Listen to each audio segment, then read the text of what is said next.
This happened in 2019, when I was 21 years old. My family had just moved to a quiet, isolated part of upstate New York, right at the edge of a dense state forest that locals warned us never to wander into after dark.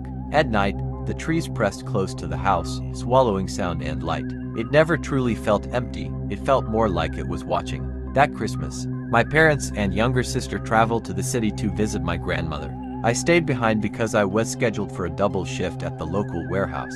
I didn't mind. I told myself I liked the solitude. In truth, the silence made me uneasy. On Christmas Eve, snow fell hard and fast, piling up against the windows. By around 10 p.m., the power flickered once, then died completely, plunging the house into darkness. I wasn't panicked because we had a wood stove, plenty of candles, and my phone still had battery. I lit a few candles and sat alone in the living room, scrolling aimlessly, listening to the storm claw at the walls. Not quite long, I heard soft, steady jingling sound. At first, I dismissed it as wind chimes swaying on the porch. But the sound came again and it was closer this time. Then a heavy thud struck the roof directly above me.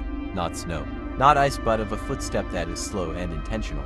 Like a boot pressing into the shingles. I froze, my breath caught halfway in my chest. A voice drifted down the chimney, deep and gravelly, scraping my nerves raw. "Are you awake, Charlie?" the voice asked. "My name isn't Charlie," I said back immediately. My hands trembled as I grabbed a flashlight and crept to the front window. When I aimed the beam outside, the motion sensor light snapped on. Standing near the tree line, about 50 feet away, was a man dressed as Santa Claus. But the suit wasn't bright red. It was dark, muddy, almost black in places, like it had been soaked and never dried. He didn't move. He just stared at the house. In his left hand, he dragged a heavy burlap sack that carved a dark trail through the fresh snow. A cold realization settled into my stomach. He'd been standing there long before the light came on.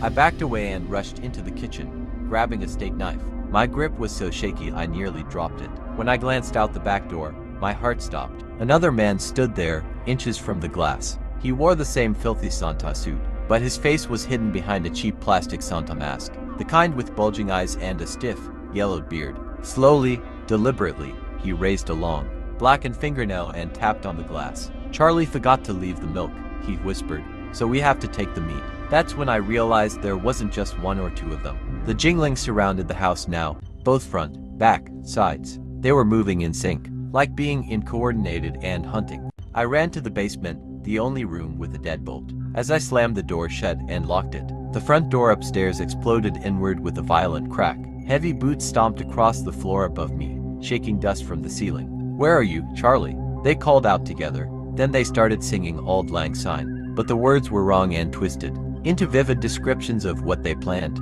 to peel, cut, and keep. An axe slammed into the basement door. The wood splintered with every strike. In a blind panic, I spotted the small coal chute window at the back of the basement. I forced myself through it, which caused the tearing of my skin from my chest and shoulders, and collapsed into the freezing snow outside. I didn't look back. I ran. I ran until my lungs burned and my legs went numb, pushing through the blizzard for nearly 3 miles until I reached the nearest neighbor's house. When the police arrived over an hour later, the house was silent and empty. No footprints, no suspects, no signs of forced entry, except the shattered doors. Inside the living room, they found something the lead officer told me I should never have to see. Every Christmas stocking had been stuffed with raw, butchered meat that didn't come from any animal native, and hanging from the Christmas tree. Where ornaments should have been, were Polaroid photographs, photos of me sleeping in my bed, taken over the 3 nights leading up to Christmas Eve. I never went back to that house. My family sold it without argument, and no one else has lived there since. Sometimes, late at night, I still wonder how long they'd been watching before I ever heard the bells. And now, whenever I hear jingling during the holidays, I don't think of Christmas. I think of the men in the red suits, still wandering those woods and still looking for Charlie. Always remember not to bully anybody, because not all people have the heart of forgiveness. Some are ready to take revenge, the revenge that is far worse than what we can imagine. It was Christmas Eve, and the house was silent except for the steady ticking of the grandfather clock in the hallway. Each second echoed through the walls like it was counting down to something. My younger brother, Toby, had been unbearable all year. He bullied kids at school, stole money from our parents, and flew into violent rages over the smallest things. Everyone tiptoed around him, afraid of setting him off because of what he can do.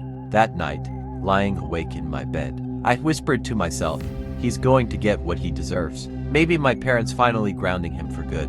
I'm talking about how my parents later handle my younger brother. I didn't feel guilty for thinking it. I felt relieved. I imagined fewer presents under the Christmas tree.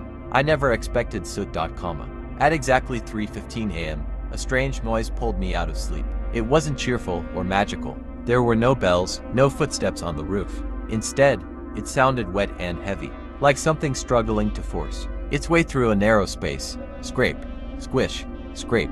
The sound came from downstairs, from the living room chimney. I sat up, my heart pounding. Then I smelled it. Not pine, not cinnamon, not anything that belonged to Christmas, but of burning sulfur and smoke, sharp enough to sting my eyes. I crept out of bed and moved to the top of the stairs. Peering through the banister, I saw a figure standing beside the fireplace. It was tall, too tall. Its body was thin and stretched. It wasn't wearing a red suit or anything festive. Its entire body was covered in thick, matted fur, blackened with soot. The fur twitched and shifted, like insects crawling beneath the surface. The thing didn't carry a sack of toys. It held a rusted iron bucket, dented and heavy, as if it had been used for centuries. I couldn't move. I couldn't breathe. I watched as the creature glided silently across the floor toward Toby's bedroom. It didn't open the door. Its body collapsed into a swirling cloud of black ash and slid through the cracks in the wood like smoke. After that, the house went quiet again. I stood frozen on the stairs, counting my breaths. 1 minute passed. 5 minutes. After 10 minutes passed, I heard screaming. It wasn't loud. It was muffled, thick, like Toby's mouth was packed full of dirt. I ran down the hallway and opened his bedroom door. The creature was gone. The window was locked from the inside, but Toby was on the floor, convulsing violently. Toby, what happened? I shouted, grabbing his shoulders. His eyes were wide and bloodshot. He tried to speak, but only a dry, rattling sound escaped his throat. His hands clawed at his neck as his skin slowly turned gray, then darker, like ash settling after a fire. Suddenly, he leaned forward and vomited. A heavy chunk of coal slammed onto the hardwood floor, steaming. The smell of burnt hair and sulfur filled the room. Toby gasped, then coughed again. Another piece of coal fell out, then another. Stop, Toby, please stop, I cried. When I grabbed his arm, I realized his skin wasn't just pale, it was hard, brittle, turning black. His body wasn't rejecting the coal, it was becoming it. His organs were calcifying, transforming into fuel from the inside out. His fingers fused together, sharpening into jagged black points. His eyes didn't roll back, they shriveled, hardening into small stones of coal that stared at nothing. By the time the sun rose over the snow on Christmas morning, my brother was gone. In the center of his room sat a neat pile of 13 glowing lumps of coal, still warm. My parents never woke up while it was happening. When they did, they couldn't explain what they saw. The doctors called it a medical mystery. The police found nothing unusual. No forced entry, no fingerprints, no answers. Later, when the house was empty, I walked back into the living room. The fireplace was spotless, but written in gray ash on the hearth was a message that made my blood run cold. Don't bully others. I stared down at my hands, trembling. I remembered the lie I told the week before. The lie that got Toby punished for something I had done. The anger, the jealousy, the wish I never took back. My throat suddenly felt dry. I coughed. For just a second, I tasted smoke. And for the first time, I wondered if this Christmas wasn't a punishment for Toby at all but a warning for me, because I lied too much.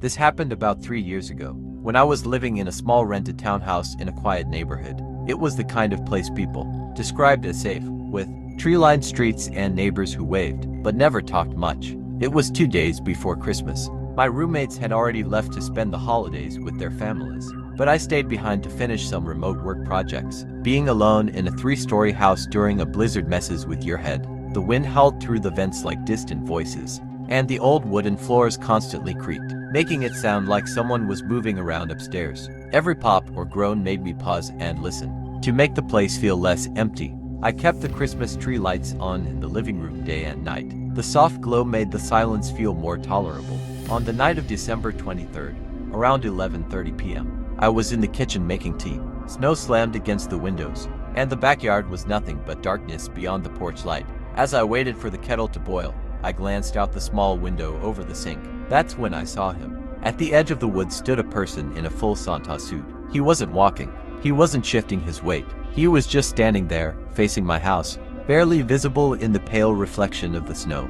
The suit looked off, too dull, too heavy. For a moment, I convinced myself it was a neighbor pulling a prank or someone drunk, wandering home from a holiday party. Still, something about how still he was made my stomach tighten. I closed the blinds and went upstairs to bed, telling myself I was overreacting. But I barely slept. Every sound felt closer than it should have. The next morning, which is on Christmas Eve, I stepped onto the back porch to shovel snow. The cold hit me immediately, but it wasn't what made my heart stop. There were large, deep boot prints in the snow. They led from the woods straight to my back door. They didn't wander. They didn't turn around. They stopped right at the glass. Scratches were carved into the wood frame, long and forceful, like someone had tried to pry the door open. I called the police immediately.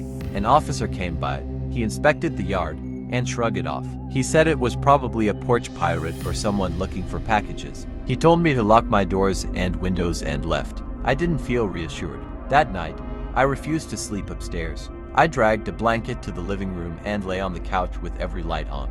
I kept my phone in my hand, scrolling until exhaustion finally pulled me under around midnight. At 3:15 a.m., I woke up instantly. Jingle, jingle, jingle.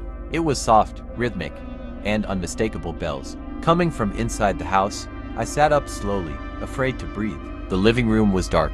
The Christmas tree lights that I had left on were unplugged. Moonlight reflected off the snow outside, just enough to illuminate the room. That's when I saw the silhouette. Someone was sitting in the armchair across from the couch.